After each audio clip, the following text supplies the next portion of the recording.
Well met, my friends. Welcome to Ye Old Podcast E. That's right. This would be a great intro if we were talking about, say, King's Quest today. No, we, we're not. we aren't. I mean, joke's on you. Well, That's listen. what. Yeah, I mean, I'm building the bridge as I cross it, and that's just what entered my head at that moment. And yes, would it have been better for a King's Quest related one? Sure. yeah. And But when you're building that bridge as you cross it, make sure not to cross it too many times.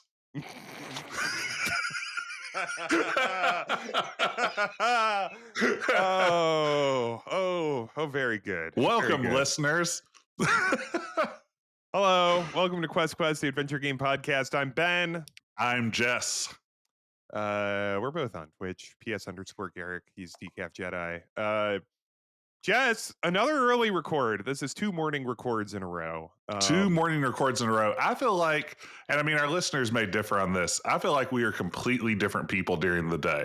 Well, so I forget, like, a listener of my old podcast, my Babylon 5 podcast, like they would like Ryan, who actually sent the request earlier, he would say, was this a morning record? Was this a night record? Because we would sometimes do night records and sometimes do morning records. And there was a different quality to them. Because we both of us have the week before Christmas off. So we're recording a bunch. So we can't. Our goal is to have these like in the can through at least like September of 2025. Yep. Yeah, that way we can go on vacation. Right. Yeah, we like these are going to be entirely out of order. So like the last one we recorded isn't the one where we discuss Brandon's shoes from Kyrandia 1. But anyway, and that was a bad episode. I mean, I want to be very frank with the listeners. When you hear that one, it's awful. It turns out there is not enough meat on that bone to sustain an hour of conversation. But we sucked it dry. We split it open. We got the marrow out. We took care of it. Yeah, there's lots of sign during it. Like you can start hearing it set in around about the 20-minute mark. Like Ben will start talking. I'll just go. And really normally that's what the listener is supposed to do. Oh, let's see where it's a little more punchy. I'm having my first coffee of the day. This is sorry. This is. I mean, we're recording this. It's not even 11 o'clock here in Chicago, Illinois, the great city in which I live in. It's almost noon for you. What did you have for breakfast? I have to. This is more important than what game you've played. I'm interested. What did you have for breakfast? Because I want to talk about what I had for breakfast. So I'm asking you. Yeah. Well, I'm not going to reply, and I'm going to cut off your avenue to discussion. No, I had for breakfast a piece of very seedy bread. Like this thing's got like seeds from like 9 or 10 different plants in it. Right. Found it in an alley. A guy opened up his trench coat. He's like, "Do you want this bread?" It's pretty seedy. I had some seedy bread toasted and 3 brown and served sausages, maple flavored. Maple flavored. And a Diet Coke. Did it have the breakfast of champions? Did the maple flavor of those breakfast sausages have that like aftertaste of it's like, oh, this isn't real? Or did it taste absolutely real? Okay. Yeah, I mean, this was like the taste that was left in my mouth was like a chemical equation. Like it almost, you could like taste the individual, the chemical formula that went into constructing this. Yeah. So real Breaking Bad in there. I made because I'm coming towards the end of, because I'm working the week of Christmas. So I was like, I better start making treat breakfasts. So I made a Dutch baby, and I made it savory, and it was with dill and goat cheese. That sounds amazing. I had to tell someone. No, you do need to tell someone. And then I was going through my fridge because I had the week off. I didn't go anywhere this week. I just cleaned my apartment, which was great because my apartment, not a good situation. And I cleaned it. And so in cleaning out the fridge and getting rid of everything in there, I found some honey hot sauce. Yes. So not hot honey, Not just hot honey. sauce with a kick of honey. And Kick of honey. I put that on top of that, so it had a little bit of the sweet that you kind of want in a Dutch baby. Oh, this sounds amazing, Ben. I mean, you had me at goat cheese. I will eat all the goat cheese I can get my hands on. I'll eat any, like, yeah. Goat cheese is just remarkable. Thank you. This Thank you, goats. Yeah, this podcast is dedicated to our friends, the goats. All right, now. You know, there's a great goat in both King's Quest 1 and Broken Sword. They're true adventure game mascot animals. I mean, if you have like mascot platformers on a lot of consoles, I feel like goats are the closest we have in the adventure gaming space. Broken Sword, the goat puzzle, one of the few puzzles on the planet that has its own Wikipedia page. Yes, because it is the goat. It's the greatest of all time. Yeah. All right, so Jess, everyone's now fascinated by our various breakfasts, but let me ask you a question, Ben. That is that's not right, because I'm going breakfast related. That's right. You have to go first. So Ben, what have you been playing? Oh, Jess, I gotta get a tune for that. I gotta go through my royalty-free, like the 100 royalty-free songs. It's because I listen to it and I'm like, no. Anyway, what would my neighbors think if they just hear coming out of my apartment just constant royalty-free generic music? They'd think I'm a murderer. Anyway, they would think you just respected copyright, which, I mean, I want my neighbors to see me as an upstanding, law-abiding citizen. Imagining someone like you walk, like, you know, because the walls in my apartment are quite thin. My upstairs neighbor can absolutely hear this podcast live, every fan's dream. And they can also hear my stream again, every fan's dream, Tuesday nights. Anyway, but like, that's like, you know, that thing of like raw dogging a flight, of, it's like, this person only listens to royalty free music, and I want to be clear, not like Ave Maria or like, you know, like stuff like that, Christmas carols music. Right. No, the royalty free music, like the theme, like, which I think that's a decent theme, or our beautiful email lounge. It's beautiful. I like how they're pleasant but non-recognizable. Yeah, they just slide off the brain. Anyway, I've been playing. So it is when we record this. Excuse me. When we record this, it is the holiday time. When this comes out, we'll be past. But holiday time means party game time. So I've you know, as happens every year, play with my friends on Discord and my family over Discord and whatnot. We're playing some Jackbox. So of course we're playing the new Jackbox, Jackbox Survey Scramble. I am just a regular purchaser of Jackboxes back to 3. I don't have 1 and 2 because pretty much everything good in 1 and 2 was remade later. So yeah, like, there's part of me that might buy 1 and 2 just to say that I have them.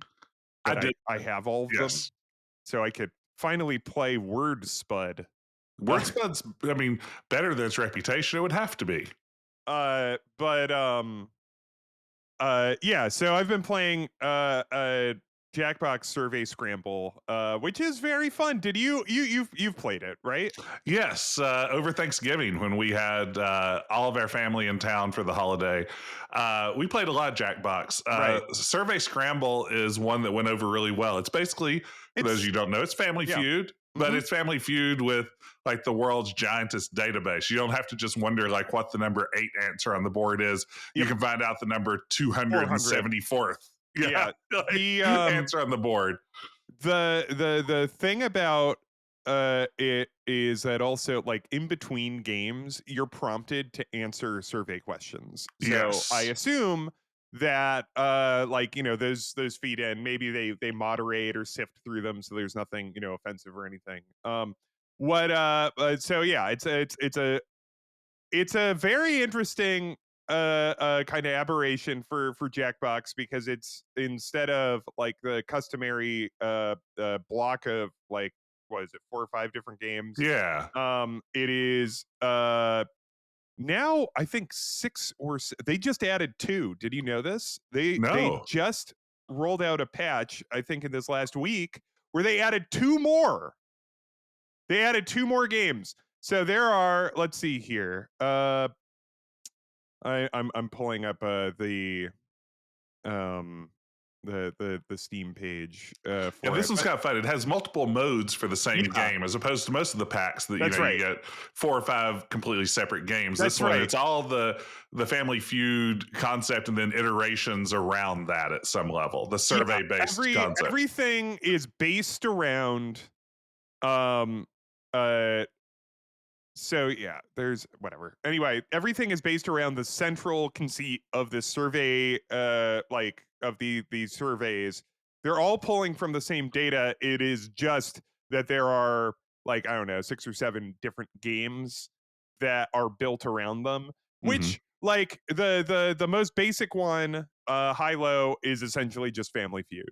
Yep. Is just like, and but then, like, everything else, they get a little fancy, they get a little clever with them, with mixed results. But I think, like, I have a lot of fun with them. And the 2 they added, one that's a lot of the 2 that they added are actually very fun, Jess. They added one that is called Dares, which Oh. is that uh you're like, so you make a guess, and it says, like, okay, so on the list of famous animals, you said elephant, and that's number 37. It passes to the next player, but what you do is you say, um I dare the next player to get a number higher than 35, to guess an animal that's higher than 35 Ah. or lower than 35. Hmm. So, like, you have to get them to, like, you have to say it has to be below, your next guess has to be below this number on the big survey. And that's very fun.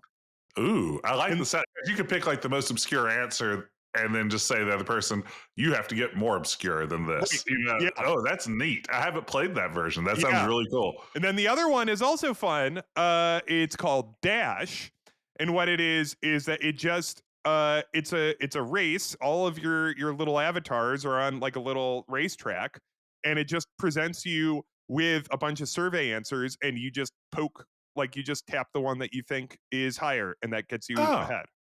And, like, you can also do, like, double, or like, you can hit a double thing, but if you're wrong, you move back.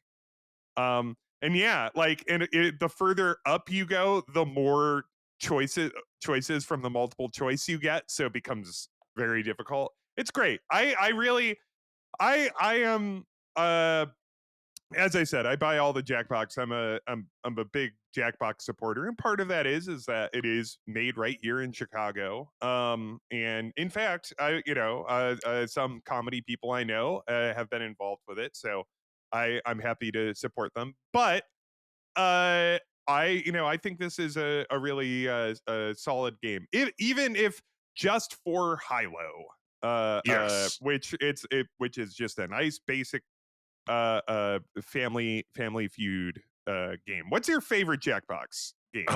Oh man, what's my favorite Jackbox Or game? maybe not your favorite. What's the one that comes out when you're playing with your family? The game that my whole family wants to play is always Trivia Murder Party Trivia 2. Murder Party 2. Okay. Yeah, that's the one that everybody loves. Yes, keys. Yes, which I've played too much of, and at this point, I'm a little burnt out on.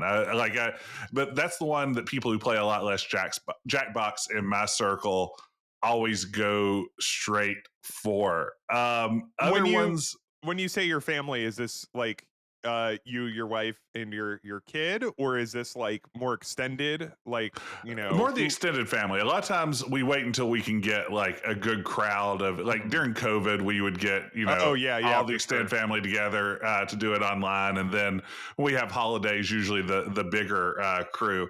Um, some of the ones that like I personally love that maybe aren't as popular. I think Dictionarium is a lot of Dictionarium's fun. great. Yeah. Yeah, like when I see rankings of these things, I see people who like really put Dictionarium way lower than I would expect. I really dig Dictionarium. I like Fibbage and Quiplash. Obviously, those are Yeah. kind of some of their cornerstone ones. What I don't enjoy, I'll be honest, and this is a shame because I think some of their most beloved games fall into this category. If it's anything that involves drawing, I'm out on it. I'm not an artist, and even at the level of like scribbling stick figures on my phone, struggle immensely. So I tend to move away from like your TKOs Oh and man, Drawful. TKO is always Drawful never gets so in my circle of friends, always have to have a TKO. Yeah. Always have to have a TKO round. And What was? go ahead. No, you please. And part of that is that like I have friends who are talented artists and family who are talented Yeah. artists, and also I'll play with them and they'll bring out their iPad and their Apple Pencil and start to like go. Yeah. Like, and I see the thing is with TKO, I'm not a great artist. Maybe sometimes I'll bring out my stylus, which does help. Like I'll just pull out my phone stylus and doodle, but I'm never that good at it. But that's fine, because TKO like it never like it's more funny to me to see how people are able to like take a drawing of mine if they do take one of my drawings and pair it with something funny, because it's more like in TKO you're pairing random art with random phrases and trying to make a coherent shirt, and uh that old formula. yeah, and the thing about like is that so it's like if the drawing isn't that good, but the phrase like kind of unlocks something in it, it's very, Mm-hmm. you know, I feel like I'm talking too like densely about a very silly game, but that's like we love TKO. We like all the be funny ones. That's what my group of friends were, and my family. We're all the like do the be funny ones. So obviously Quiplash Yeah. always is a hit, but then like Joke Boat. Oh, I love Joke Boat. Joke Boat is a big hit. Yeah, I think collaboratively funny games are for me like the best of Jackbox. Any chance where I can come up with a funny idea and then someone else iterates on it or takes it in a completely different direction than I was expecting, things like that. I think for me, that's when Jackbox games really shine. And I mean, I love all these ding dang things. I'm a first day buyer of kind of anything they put out too. I haven't bought the Naughty Pack yet. I don't know if I'm ready You for know the what? Naughty Pack. I'll also say that I haven't purchased the Naughty Pack. The thing I'll say is I'm also glad that they're doing this survey game, and that the Naughty Pack is just kind of remixes mostly, it looks like, of Yes. existing games. I think there's like one new one in it. Uh-huh. Because I was thinking like, especially by the time they got up to like what 10, is it 10 is the last like Yes. numbered one, like Mm-hmm. it's like, all right, you know, like you guys put out, and like I understand it, like it's not a subscription, but they have to keep these servers up. Like, you know, like you put up, like they have to put out like a new pack of games every year. Yeah. Are you telling And me that it would be hard to make like a total of 50 small games as part of like some sort of single collection?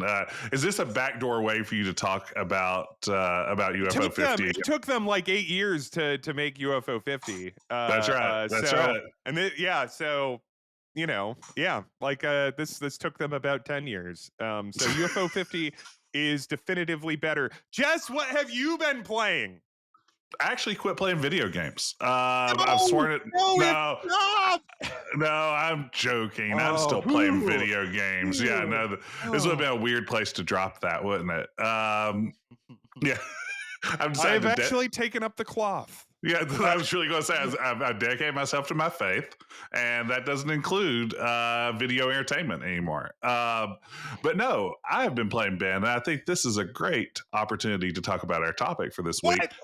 I know. No, No, I mean no. it's hard to believe this happened so organically, but I've I've been playing Indiana Jones and the Great Circle, the brand new Indiana Jones. I think there's been some adventure games about Indiana Jones. I'm checking my notes here, and it turns out there have.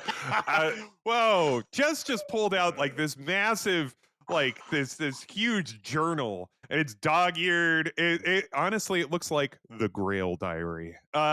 It's just it's like the Grail Diary, only it's a list of all the sushi rolls I like to order at various restaurants around town. I would love to have one of those because I always forget. Yeah, I do too. And there are like little sketches of them in the margins, just like the Grail Diary. All right, hold on. All right. Just when you're sorry. How much do you love like just the like absolutely bizarre sushi rolls that like a place will have? Like they'll have like a California roll and a Philadelphia roll and whatever, like and then they have like this is the mountain summer shine autumn roll or something like that, and it's got like 5,000 things and like that. Like where are you on those? You see, I think they almost always, like a crazy over the top sushi roll almost always is not as good as a much simpler roll. Yes. Do I nevertheless order them? Yes. Pretty frequently. Yes. You absolutely. And I are so aligned on this.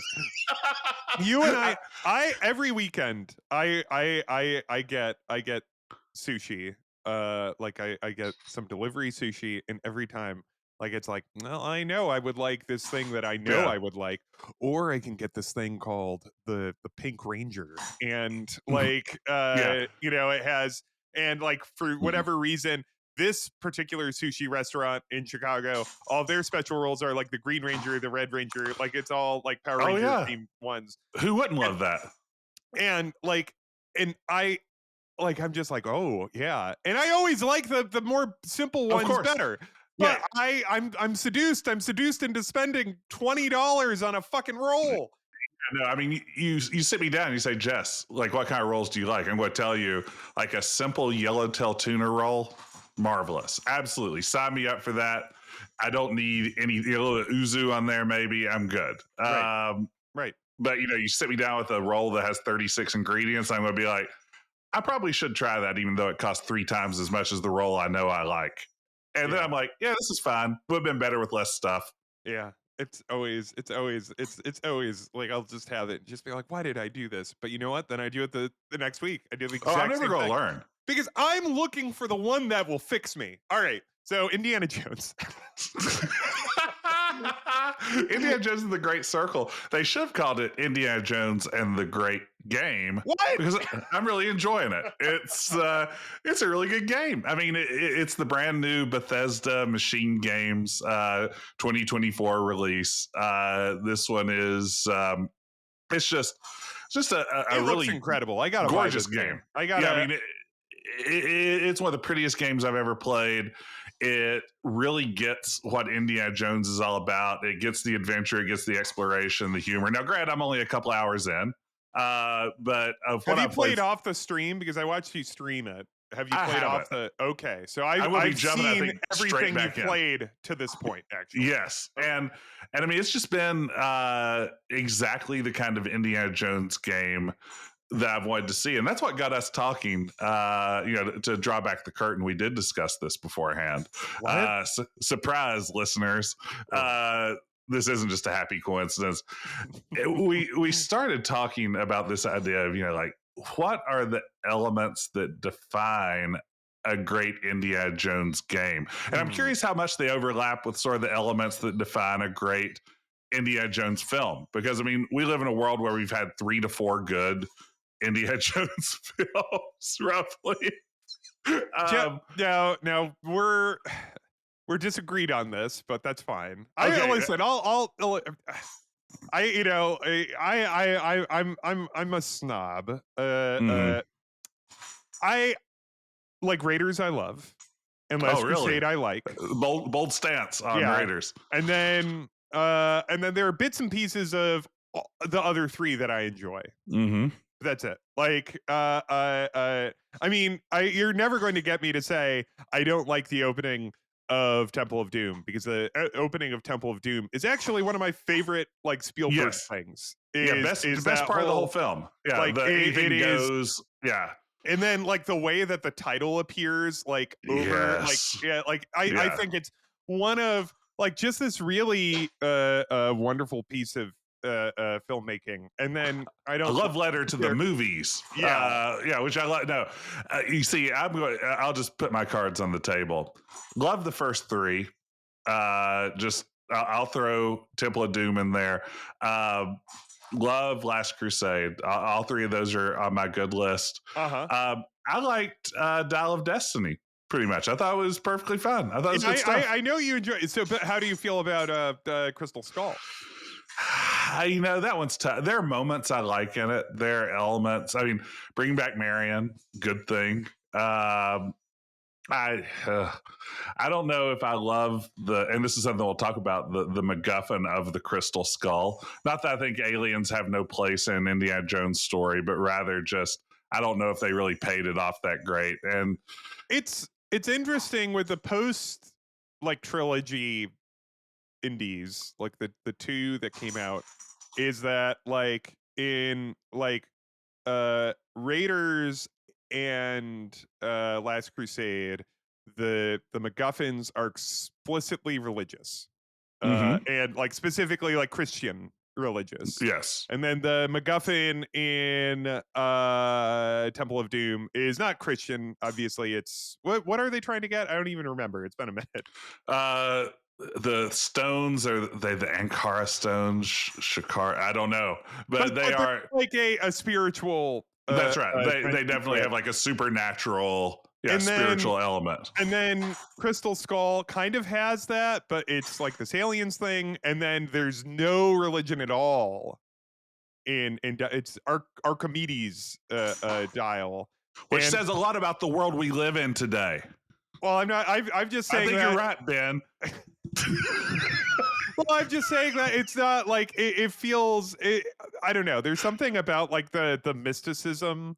I like that. Yeah, I really like in like those first three that isn't quite there in the other two. Anyway, I love Indy's capacity to still remain a skeptic in spite of everything that he's seen. Like after you pop the top on that Ark of the Covenant, you'd think subsequent encounters with the supernatural it was a real top popper, wasn't it? The Ark of the Covenant. That's right. But you think like it was a real Pringles situation. You know, once you pop, you can't stop, is what they say when it comes to Arks of the Covenant. Yeah, they should have said that to Belloc. But no, I mean, you would think at some point Indy would be like, yeah, this is probably some sort of god or alien or supernatural thing. It's never just Nazis, you know, but he still every time he's like, oh, I can't believe it. This one turns out to be real too. There really is a holy grail. Who would have guessed it? but maybe we're going down a rabbit hole here. Well, I think this is because we're talking about like kind of essential pieces of Indiana Jones. Yes. And then like I feel like we've left the what you've been playing, because I want to incorporate, I think, that into the game discussion. Yes. So before we get back to that, how did you get introduced to Indiana Jones? Like, were you an Indiana Jones kid? I remember we had I was not in I remember we had it we had Last Crusade on VHS. That was a big VHS seller, right? Like that was one that they like really pushed the consumer VHS pricing on that one, if I recall. I think everyone had a copy of that on VHS. Yeah. And I remember like, you know, and I actually I'm not 100% if I watched Raiders or Last Crusade first, but I have a stronger memory of just like picking up, like just kind of going through our video collection as a kid on like a bored Saturday afternoon and popping in Last Crusade, just being like, I wonder what this is, and watching it and being like, holy, this is so good. And then as a kid, I remember thinking Raiders was the boring one. This was also kind of how I felt about Star Wars. It's not that I thought A New Hope was boring, but I thought that because I think Return of the Jedi and Last Crusade are very similar kind of films, in my opinion. Because they're very similar films to the first movie. Yeah. They follow like they poetry. take the template from the first film and then they do it again, except they do it like bigger. And so Yes.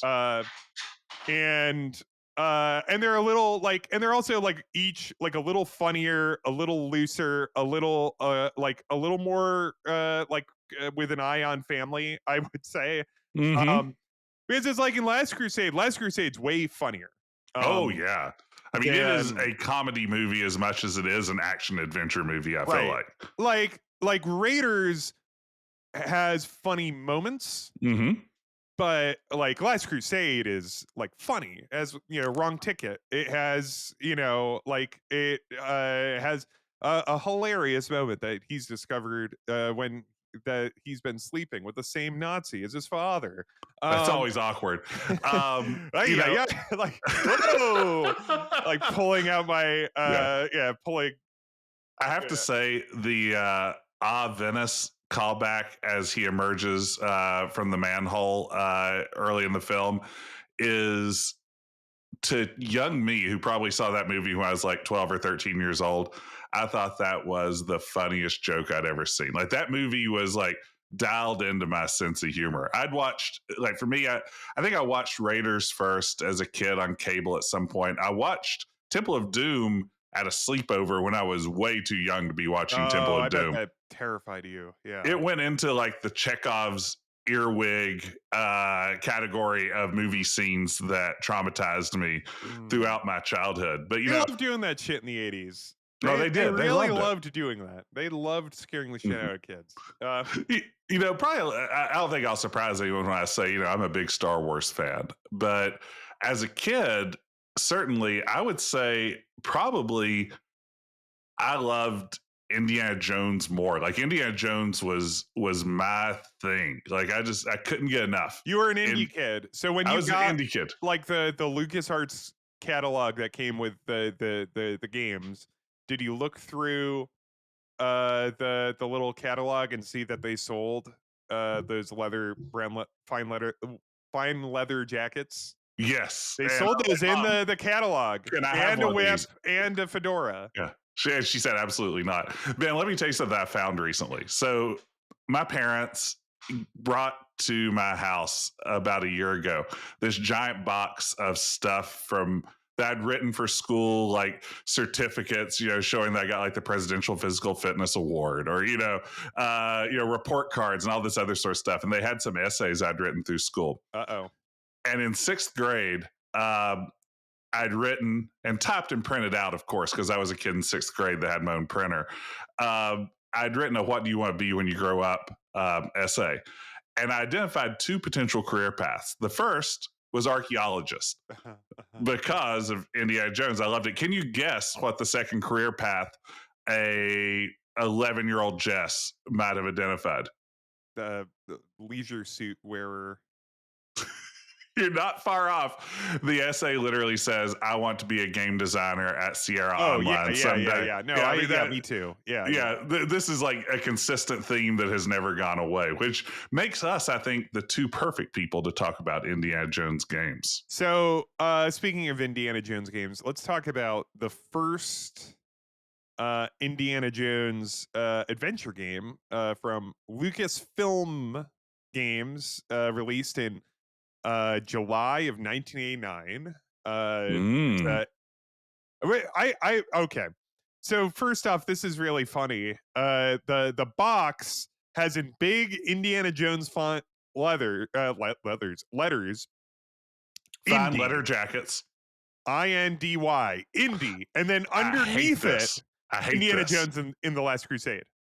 I hate this branding. I looked at this earlier today too. You can't just have Indy in the Indiana Jones adventure font with like the orange yellow fade like gradient thing. Yeah, Indy doesn't look right there. What? I hate Indy games. I wonder why that is. I wonder if it like, because it has to be like a marketing call, like where it's like, because it's like it must have been that they were like, well, the people might not be able to see, like, Indiana Jones is too wide to fit onto a small game box. So Indy, that gets it across, and we put in the font. But I think just like the font does it, you The know? font does it. I mean, and you're probably exactly right. I mean, shelf space was at such a premium back in the 80s and 90s in software stores. I bet being able to have a box that was identifiable as an Indiana Jones game from across the room probably is the sort of thing that could have converted into thousands of sales potentially nationwide and worldwide. So I bet you're on the right track there. But this is one I love. I mean, I played the Atari 2600 Indiana Jones. I think it was inscrutable. But I believe I'm like 99% certain that Last Crusade was my first LucasArts game. I couldn't tell you which this was one of mine, because my first LucasArts games were from like a compilation pack. Mm-hmm. One of the greatest gifts I've ever been given on a birthday. Compilation that had this, it had Secret of Monkey Island, it had Zach McCracken, it had Maniac Mansion, and it had Loom. Oh man, I had one of the later ones that had like Day of the Tentacle, Sam and Max, Full Right. Throttle, like I the got second that later generation. too. Yeah. Oh man, Um, that's an incredible collection. I mean, if you want to make a lifelong adventure game freak, that's and I was a Sierra, and I just bought Sierra games. So I had yeah. no idea. Like, I knew that there were other adventure games, but, like, Sierra had the seal of, it's like, well, I trust this product because I like all of these games. And so I was gifted this. This was a gift at like, I don't know, like my 8th, 9th birthday party from one of my elementary school friends. And I like it. I didn't know that there was this other big company that was doing these, including an Indiana Jones game, which was very exciting. Uh, all right, Indiana Jones: The Last Crusade, the adventure game. The you know, well, a thing that they, I think, Ron Gilbert, who's one of the designers on it, has said is like they didn't have a lot of time with this, because the uh they this came out with the movie. Yes. So this came out, they were given the script, and this is all off from my recollection, so if I got anything wrong, blame my terrible memory. Don't at But Ben. yeah, If I don't could at just me, never don't at at me, him. Never unless at him. it's He, praise. yes. But like, they so they had the script, it came out with the movie. And like, there's, after uh some of the other games, was this before or after, let's see, um did this come out before or after yeah, Secret of Monkey Island and Loom are after, they're 90. Yes. So this is after Zach McCracken, this is the next game after Zach McCracken. And there, I mean, I would say this is better than Zach McCracken. Sorry, Germany. Oh, But absolutely. uh, 1000%. it is.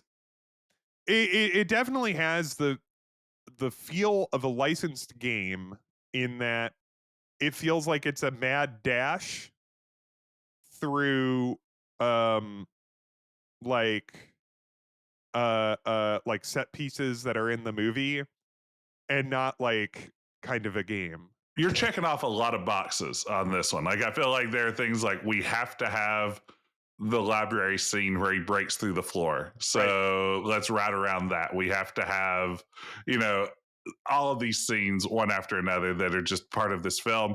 And yeah, it doesn't always sync up quite as well as it maybe it does in the movie. But I will say, I mean, you mentioned how rushed they were. They're also putting out the arcade game version of this at the same time. So they're like developing two of these in parallel with each other. The arcade version that almost nobody's played, and then the beloved point and click adventure version.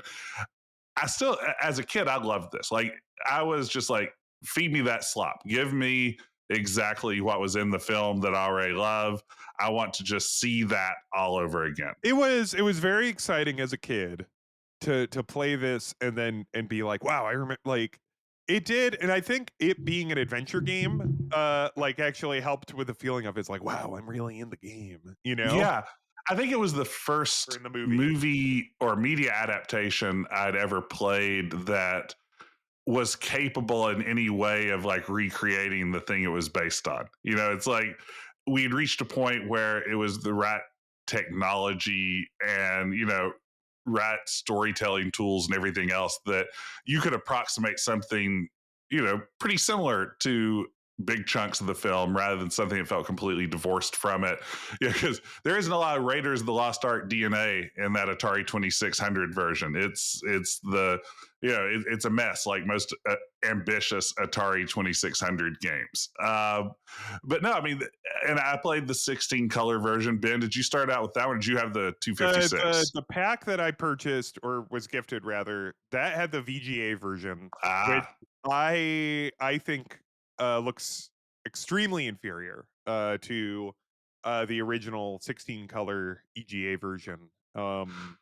Yeah, you can look online and find like a website that like has side by side comparisons and like those early conversions from the 16 to the 256 they're just they're not great in and so like I think Loom and like the three, I mean I guess you could say Zach McCracken's one too, but the three are Loom, Indy, and Secret of Monkey Island. And the Secret of Monkey Island one is the best one, but I still kind of prefer the 16 color original. yeah, there's so much more moody with their use of the 16 color palette. There's a lot more blacks and blues. I feel like Yeah. that are really give some vibes in all three of those games that get replaced, especially in indie, with a lot of dithering. By the Yeah. time you got to 256, I think of the three, Loom, Secret of Monkey Island, and Last Crusade. I think Last Crusade probably is the one that dips into the dithering to the greatest detriment. There's this effect in some of the rooms of this, like they use like this stretch effect, like this stretch texture effect that looks awful. Though one of Yeah, the major problems with Last Crusade, the game, is that uh it and this is probably a result, I would guess, of like the compressed nature of its development, is that there's mazes in it, multiple oh mazes. yeah, and they are Um, unforgiving. and and I think there's dead end. Like I think there's like, oh, you didn't pick up this thing, dead ends, and there's pixel. It's very antithetical to kind of the whole Lucas film game Yeah. like ethos that Mhm. was like in the game manuals. It's like we won't do this, we won't do this, we won't do this. You Yeah. can even die in it. Yeah, Um, there's fighting scenes. You have to fight Nazis. Now I'm going to argue eventually that punching Nazis is an essential element of a right. good Indiana Jones game. You But can do it, punch Hitler in it, which is great.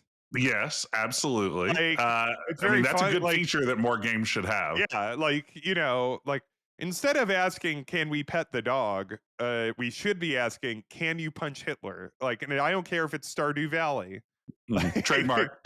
I mean, that's going to be an easier to maintain, like, meme account, I feel like, too, because really you're going to, but then, people start making Hitler punching games just to get on the account and it'll get out Yeah, of control. you know what? I'm fine with that. But yeah, like there's mazes, there's like some dead end stuff, and there's tons of the arcade fighting. Yes. Um, Oh, it's not good. It's not good arcade fighting. but Yeah. yeah, like yeah, But you. the game rises above it. I feel like in a lot of ways. I know I'm Ben, you, making you a you face. find this a little frustrating. You're I making the face. I'm making a face because I disagree. I don't think it's a good game. I don't like it. I mean, I don't I think it's a like it. good game. If it wasn't an Indiana Jones game, what would you think? If this were Zach McCracken too, If this was Zach McCracken too. If it was Zach McCracken has to get the Holy Grail, yes, which I think was and it the was pitch for exactly the Zach. same, Yeah. and it was Well, a lot of exactly the people, same in yeah, every other respect. I mean, a lot of people don't realize this, but actually, the Last Crusade script started out as a pitch for Zach McCracken too. Oh So I mean, yeah, yeah, yeah, yeah. you have to go deep on IMDb to find that. Yeah, But Spielberg was playing with his kid Zach McCracken. He was like, "Oh, this might be fun." And then George was like, "Oh, what if instead we made Indiana Jones?" And Spielberg was like, "Ugh, fine."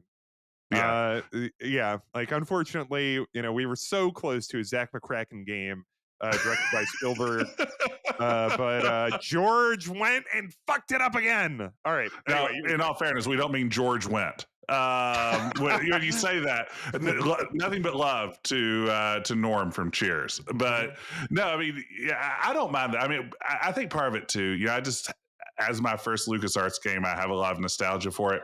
Also, I think for me, the fact that oh man, the Grail diary that comes packaged with it, which is essentially Copy just protection. copy protection.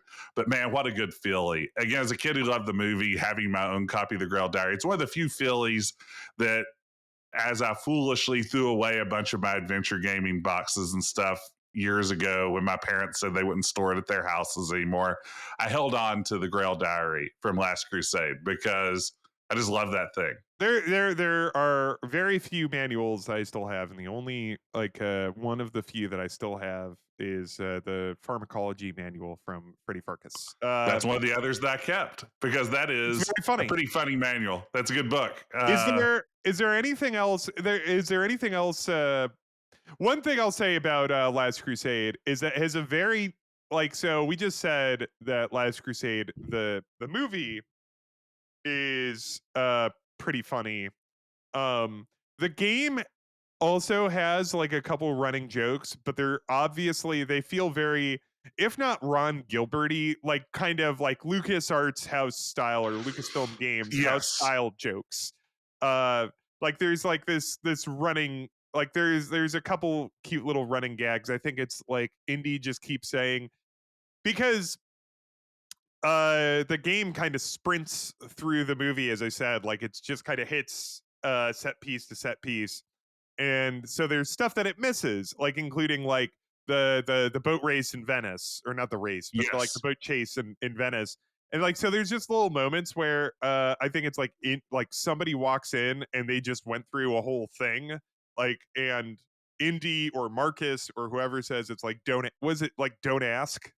Something like that. Yeah, Yeah, I they mean, come, it's they're dripping water, they're like all bloodied up yeah, or something, and it's like, "What yeah. happened to you? Don't ask." And it's just like, it's a That's little bit. LucasArts. I think the game ends on that joke.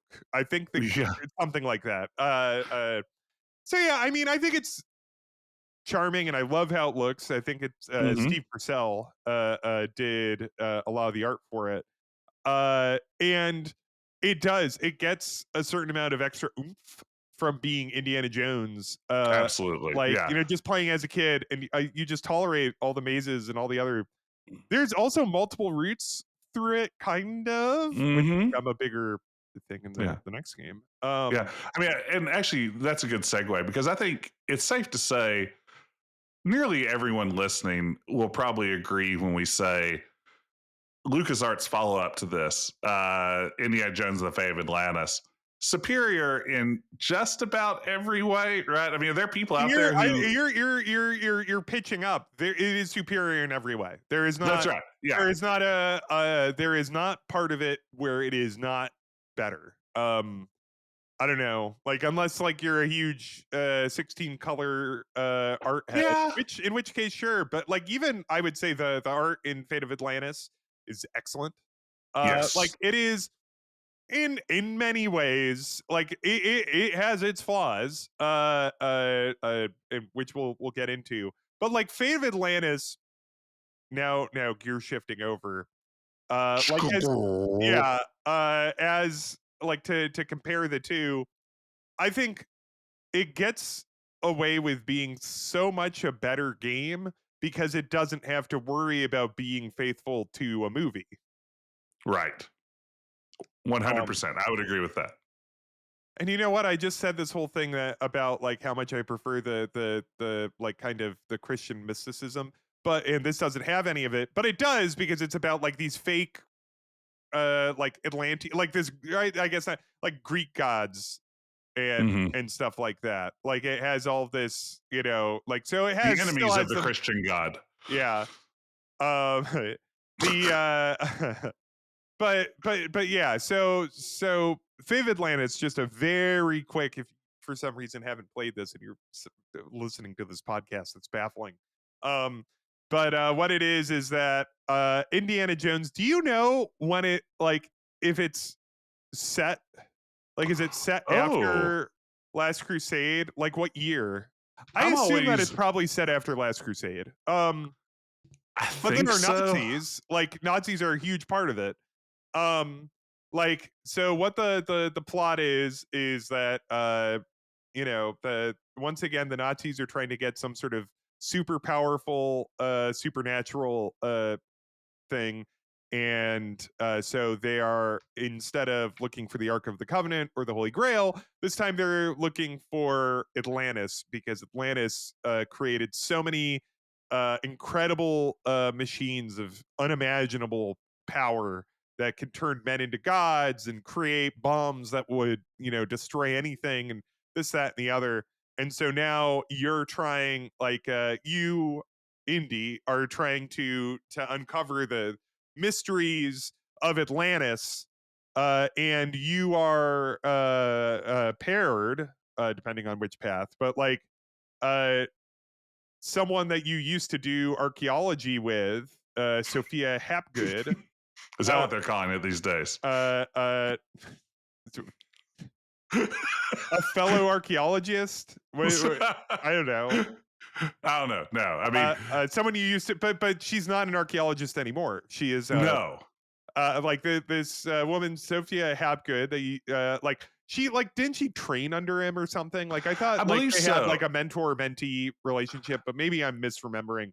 Uh, But by the time, yeah, we find her in this game, she's now a spiritualist, a medium, and which is a perfect pairing for Indiana Jones. We talked before about this idea of, Indiana Jones's sort of skepticism toward the supernatural, despite encountering it over and over again. So presenting Sophia here as a spiritualist who, at some level, seems to be like a scam artist, but on the other hand, seems to have some sort of powerful connection to this ancient god, yeah, is, I think, a really good person to bounce, Indiana Jones off of. I think I mean, in a lot of ways, to me, she's the highlight of this game yeah. because she brings out good stuff in Indiana Jones, which when Indiana Jones is working well, I think that having good sidekicks around him is a big part of that. He needs someone to bounce off of. She's like a very good foil because they're both very mean to each other, and it's never in a Yes. way where you're like, oh, like one or the other is being unfair or cruel. It's more like, one thing I really like about the writing in Fate of Atlantis is that it does have like this kind of like 30s screwball energy. Like, there's a Yes. nice rat-a-tat, Hmm. the back and forth between She Indian. gives as good as she gets. Yep. Yeah, I mean that it's definitely got that going for it. And I think it's helped by the fact that she isn't played as being terribly smitten with No. Indiana Jones. That's not the story they're telling here necessarily, which I think is to its benefit really. And it's also, it's like, she's both like a competent archaeologist, but she's a little like, she is got like a bit of a sinister element, because she took these like these things, and instead of doing the right thing, which is of course placing them in a museum far As away is his from their point of favorite, origin. yeah, as is his famous catchphrase, this should be placed in a museum. This this should be placed in a museum. But instead, she crassly uses them for commercial gain. So the boo hiss, that's bad. She's the bad Indy is kind of right. grave robber. Not Yeah, she does grave yeah, robbery for evil, and he yeah. does it for the most. Bringing back relics to the Western world for display. The Yeah, right reason. that's right. Um, and like, but my point is like that she's not like just some sort of like, oh, she's great at everything. It's that like they're both like they're both flawed jerks. Yes, yeah, because Indiana Jones is kind of a jerk. Yeah. I mean, that's part of the Indiana Jones soup. I think, and I think so. We're talking essential parts of Indiana Jones. I think an essential part of Indiana Jones is that he's got to get his shit kicked in early. Absolutely, yeah. I mean, you've got to see him getting his shit kicked in early. I literally thought, how can I improve on your phrasing of that? But Nope. you've nailed it. That is like part. Yeah, I mean, Indiana Jones should struggle through every fight he has to be involved in. Like, there should never be an easy win. It's very funny because it's like Harrison Ford is such a handsome, like an athletic actor that none of us can really, like, us schlubs hosting or listening to podcasts could ever hope to be, because he's just a guy you look at him and you're like, wow, what a guy. But he Ben, has this quality that when he talk, like, he has like this quality where, like, when he plays, he's like this kind of schlubby everyman. that's exactly, yeah. He's the least everyman that's ever everyman, but yet somehow he can pull that off. Yeah, He's you look he's at Han Solo, yeah. and you're like, wow, what a handsome, like, this debonair guy, but also like he's a bit of a like, like he doesn't have his shit together, which is very funny. And in Indiana Yeah. Jones, all the movies, and at the beginning of Fave Atlantis, like that Nazi like beats him up in his office. Yes. Like, Can I ask you an important question, Ben? Do you think Harrison Ford has ever listened to a podcast? no, 0%, right? I no, mean, and no. no, like, No. and like obviously he's been on at least a few, because I think he was on the Conan podcast. Yes. I think he was, because That's they probably the one have. he's least likely to have listened to, is one that he himself is on. Oh yeah. Yeah. No. Harrison Ford is busy flying planes and then occasionally crashing them. Uh, like, That's right. Yeah, but there's zero that's chance. So, yeah, I mean, I would say, shout out to Harrison, but I bet he's not out there. yeah. Well, yeah. Like Maybe he's not. maybe he name searches though, and when we post this episode, I don't think he gives a shit. I don't think he. I don't think Harrison Ford could do you think care he less. carries a phone on his person, or do you think an assistant has to hand him a phone when he needs it? Well, I mean, like, he has a family, so it's like they might, like he might have a phone that, I like, mean, his he's a wife boomer dad. or like his kids might, like, Yeah, I assume he has kids. I don't know. yeah. Yeah, I'm sure he has a phone, but he's not going to answer it unless it's, a family member. Okay, good. Oh, I just wanted to nail some of that down before we go any further on this. Right. But yeah, no, I mean, I love Fave Atlantis. I mean, and honestly, I was late to this one. I didn't play Fave Atlantis until like a year and a half ago Mhm. for the first time. I don't know Right. how I missed it.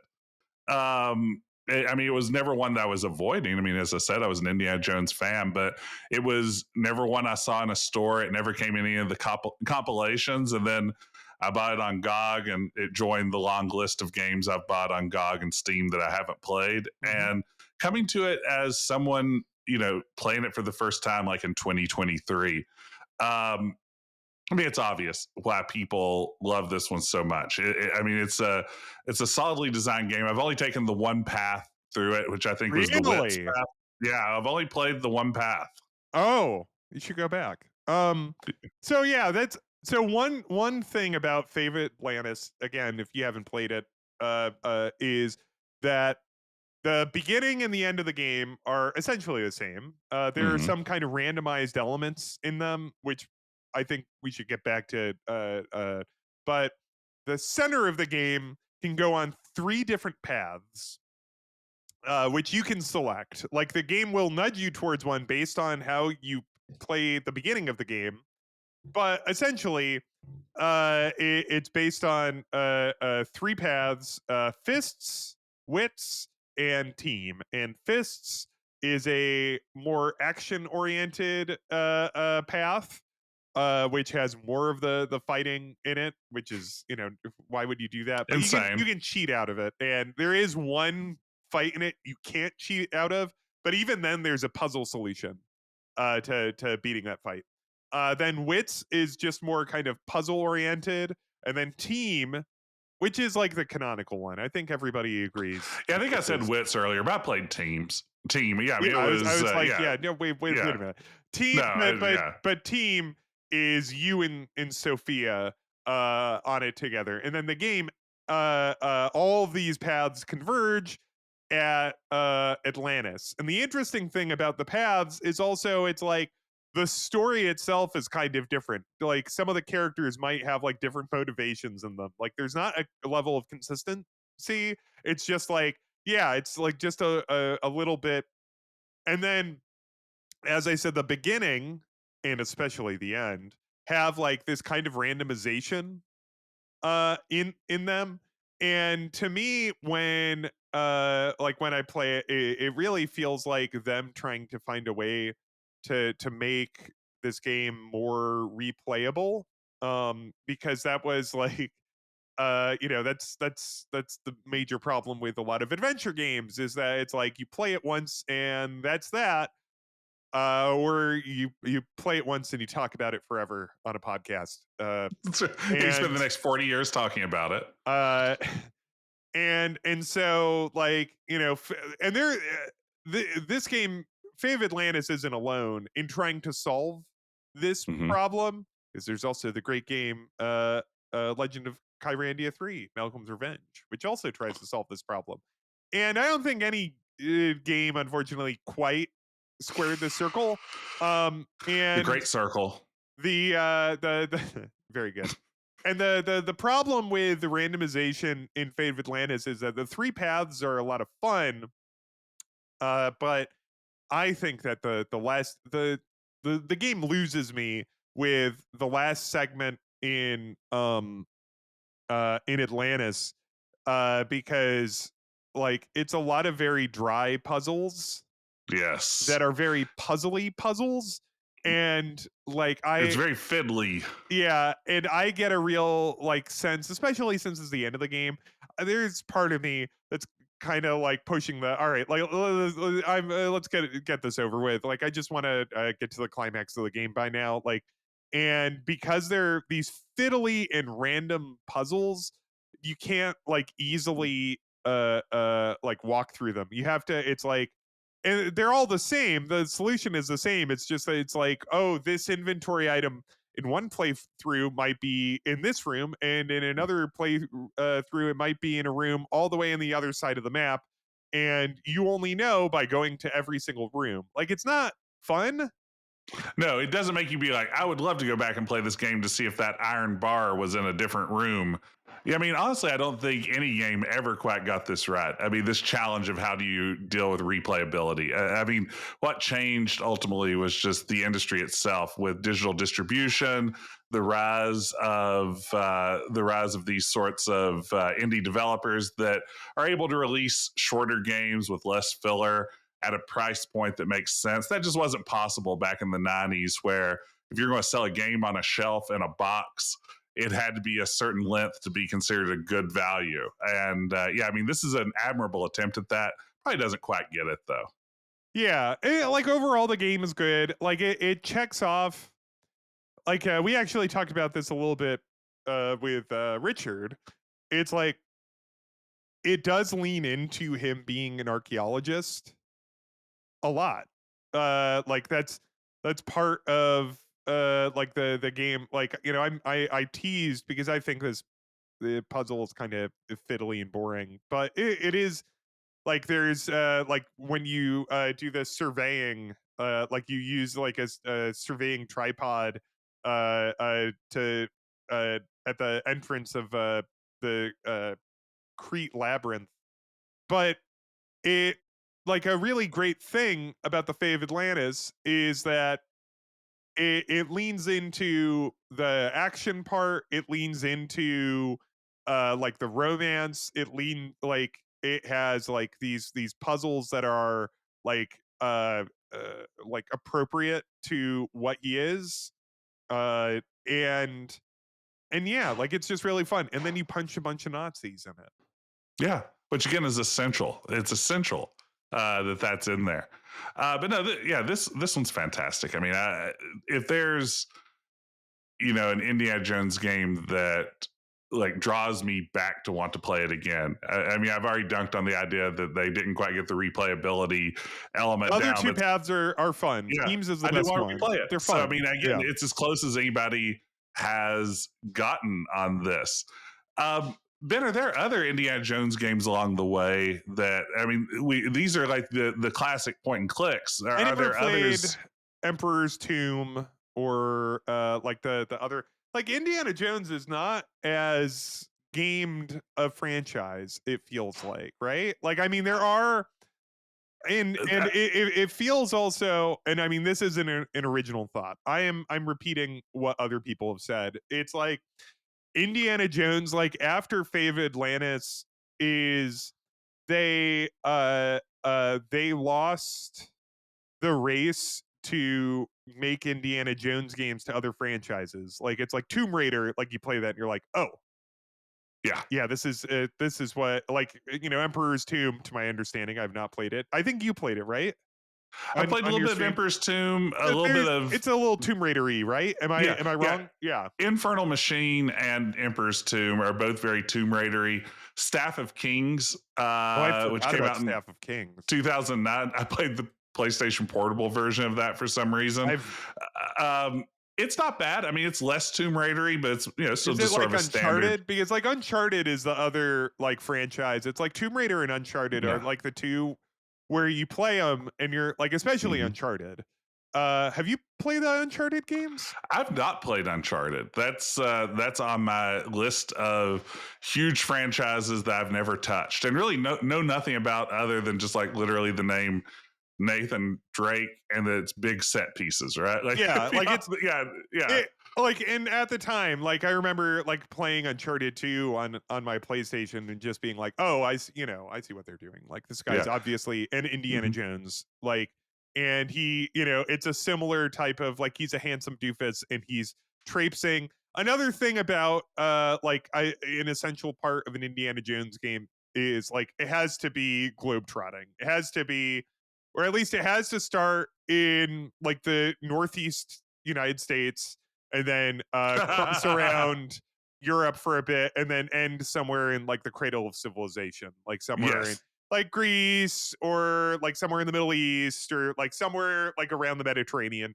Like, that's, and Broken Sword is kind of like has a little bit of the Indiana Jones to it, right? Yeah, absolutely. Yeah, I think that's part of the DNA there as well. Like his ugly American doofus solving old Europe mysteries. Like, have you played the Lego Indiana Jones games? I've not. I've not played any Lego franchise game. They're exactly like every other Lego game. I think the thing that I remember most about them, I played those because I get my hands on Indiana Jones games. Why not? What I loved most about it is that Willie from Temple of Doom, your sidekick / love interest, her power in the game is she can shatter glass by screaming because she spends so much of Temple of Doom screaming in terror at things. In the game, they have gamified that into special. Wait, which one is this again? Willie from no. What game? Oh, sorry, Lego. Indiana Jones. Lego. Okay. Yeah. You can recruit her as a sidekick or a second player, and she can access secret areas with her ability to shatter glass by screaming, which I love as a game mechanic. That's pretty funny. So, Ben, let me then drop what I think. I've been taking notes along the way. Tell me if these are the essential elements that define a great Indiana Jones game. I have adventure and exploration. Whether or not we're talking about the adventure genre, there has to be some degree of that exploration and adventure element in there, right? To be an Indiana Jones game. Puzzle solving. I think that even when you're dealing with Tomb Raider-esque platformers like the Infernal Machine. Even if you're dealing with some of the more basic, just straight up platformer type games, some element of puzzle solving needs to be there for an Indiana Jones game to work. It doesn't have to be all point and click adventures, but there needs to be some puzzle solving. There should probably be some sort of, my third item out on my list, some sort of actual archaeological adjacent activities, right? Ideally, it doesn't forget who he is. That's right. Yeah, you can't just make him action guy. There needs to be some of that. I have definitely got in here your suggestion. Indy gets his shit kicked in early. I think this is important. It's in the Great Circle, like right off the bat. Your first scene, and that was I was leading into that. Like, it's like in the Great Circle, like it opens after a wonderful tutorial. Yes, it opens with Indy getting, like, there's a big guy and there's a fight, and I was thinking, I was like, man, this would be great if this is one of those like fights that you have to lose. Yes, there's no winning this fight, and wouldn't you? And it definitely was. Globetrotting. I think the setting is huge. A decent MacGuffin. I think that Indiana Jones games, and films vary in quality in terms of what it is that he's chasing after, what relic he's trying to uncover. That's a big one. Nazi punching. We've talked a lot about that. Ideally, Hitler. If not Hitler, one of his many evil minions. Not the literal minions. In Great Circle so far, and I don't know like what the later game has, nor do you, I assume. Right now it's Italian fascists, and which are pretty fun to punch. Yeah. I mean, we didn't have Italian fascists in any of the other ones, so that's great. All right. Yeah. And then my last one is, you've got to have that humor, that charm, indie skepticism and sarcasm and all that sort of stuff. I think is part of this stew as well. I'll add something, and maybe like because Great Circle has a little bit of like Marion drama in it, which I'm interested to see what direction they take that. But I do feel that a romance is pretty crucial to it too, because I think that's part of what makes Fate of Atlantis, like, Fate of Atlantis be quite as great if it didn't have a character as strong as Sophia? And like, I would say no. Absolutely. Yeah, I think that's huge too. And we haven't gotten to it yet, but I understand that's a big part of the Great Circle too. So I'm looking forward to seeing where it goes with that. So, I mean, I feel, is there anything else we need to add to that list? Have we covered it definitively forever? No, we solved it. Okay. Well, that's why I've been playing this week. Ben, what's our topic for Quest this week? How long have you been sitting on that? King's Quest, right? How long have you been sitting we're going on to talk that, about King's Quest. How long have you been sitting on that? I'd say about 45 minutes. Great. You could probably see the look on my face when I'm sitting on something like that. Like I most of the time when I get to that point, like I can't even get my words out because I'm so excited to say this thing I've been wanting to say. Great. Well, there you have it. All right. Well, I gotta get a Great Circle. I have to beat Jackbox Survey Scramble before I get to that. But beat it? You're going to beat Survey Scramble? You're just going to beat it. I'm going to solve get all the survey. Answers on every survey. Yeah. 100%ing that will be impressive. But I think that wraps us for today's episode. Would you say so? Is there anything else? I think I'm wrapped. You're wrapped. RAPT and WRAPPED. And we will be, I mean, this will probably debut in January, I think, but we will be releasing the Quest Wrapped yearly recap on everyone's phones soon, so you can like look at what episodes you listen to most, and what words you heard most frequently, and all kinds of other interesting world data that we live in, that now like everything has to have that, because it's like it was a lot of fun when Spotify started it. And I don't mind it on Steam. I think it's fun on Steam. Yeah. But then like I saw someone sharing that they got it like from their bank. Yeah. I don't need my chiropractor telling me about, interesting things that my vertebrae did this year. Yeah. Anyway. So cut it out. Well, folks, thank you for joining us for Quest the Adventure Game Podcast. You can send us an email at questquestpodcast@gmail.com. And you can also, and please do, we invite you to rate and review us, please. That helps people find this show, and that's great. Don't you want to share the wonder of this podcast with your friends? Aren't you glad you found it? Yeah. How did you find it? Yeah. You could watch us on Twitch, PS_Garrick and Decaf Jedi. We're also both on YouTube under those names as well. Maybe you even listen to this podcast on YouTube, in which case then follow me on YouTube, because you probably already follow Jess. But anything else? No, I think that's it.